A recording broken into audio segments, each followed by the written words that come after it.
21वां सत्संग वार्षिक उत्सव जयगुरु पंडाल आमबाड़ी चौकार आज के हमार बहुत बड़का सभा सत्संग से एकदम बढ़िया से बढ़िया हवा सत्संग है।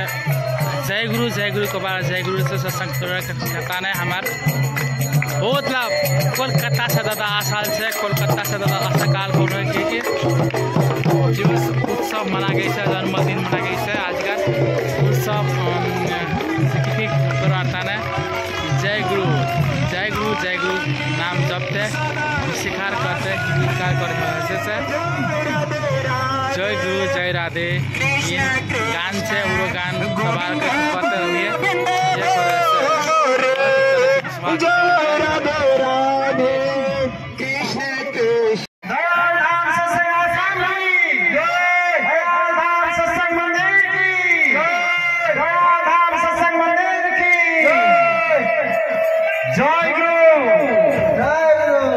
जय गुरु सत्संग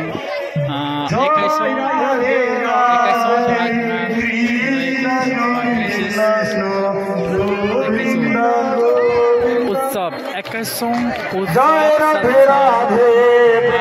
2080 फाल्गुन 5, 6, 7 स्वीकार करेंगे हमारे पास सब स्वीकार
श्री ठाकुर अनुकूल चंद्र जी की